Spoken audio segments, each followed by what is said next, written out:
So now I'm getting ready to cut through this with that pipeliner's wheel. There's some burn marks on here already. What I'm going to do is just kind of follow these, because I'm going to use these 3 squares for some more art pieces to the best of my ability anyway. I'm still in the process of learning some TIG art, but as time goes on, I'm getting a little better, but that's what it takes is practice. When you practice, you get better.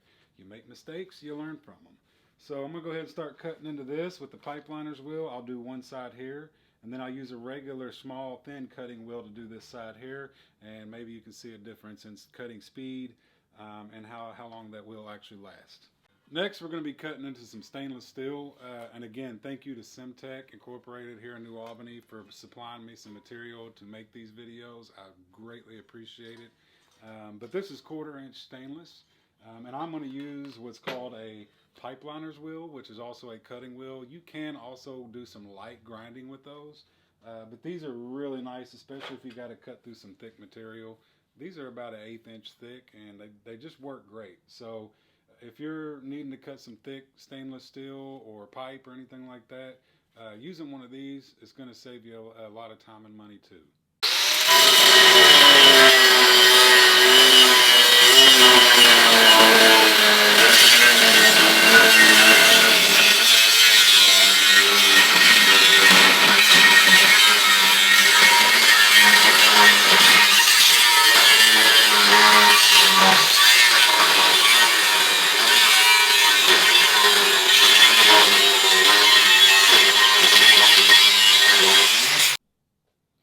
Okay, so that was using the pipeliner's wheel. It did take off quite a bit of it, but I was able to bear down on it while I was cutting through the stainless steel, which is pretty hard material. So still, regardless, that did really good. And I only used one blade to cut that one line. So now I'm going to switch over to a regular thin cutting wheel on the next side to see how this goes.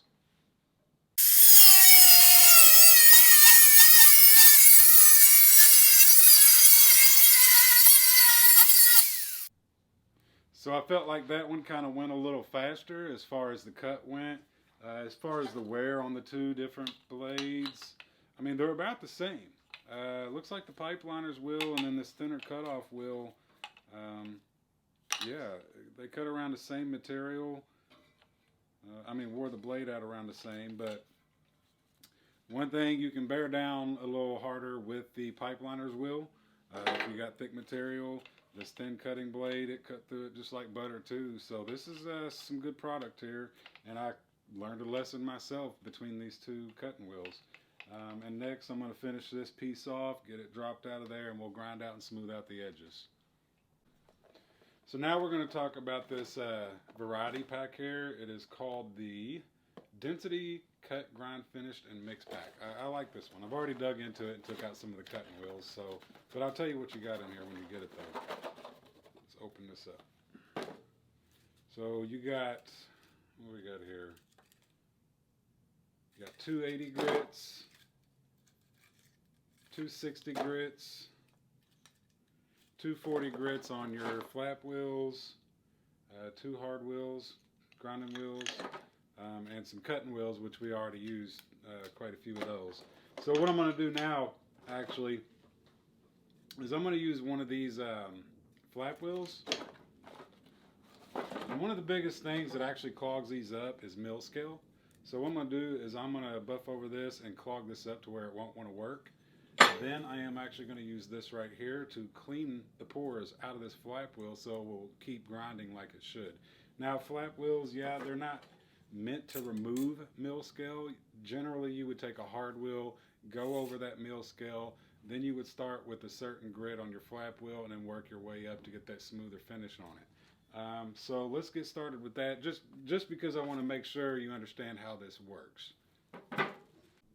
So what I did is went ahead and I put a 80 grit flap wheel on here for steel.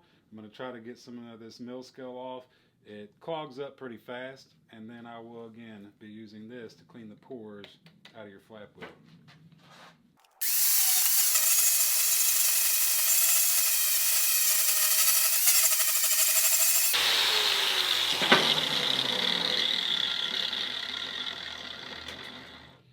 So as you can tell, it was already, when I was just working down here, It was wanting to clog up already and not work as well here in this area.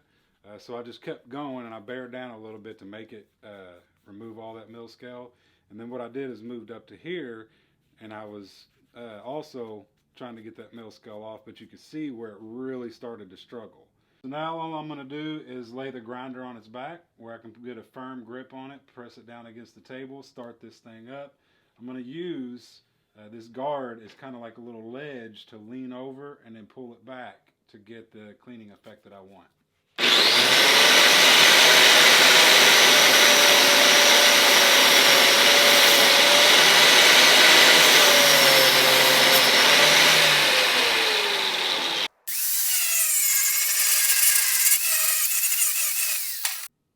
Now, as you can see, after cleaning that flap wheel with this right here, this is a cleaner for your flap wheels. It helps clean those pores out of it, and even your grinding wheels as well. But you can see how easily it cleaned out those pores to where I was able to get a nice smooth cleaning effect again, or grinding again, to get rid of that mill scale.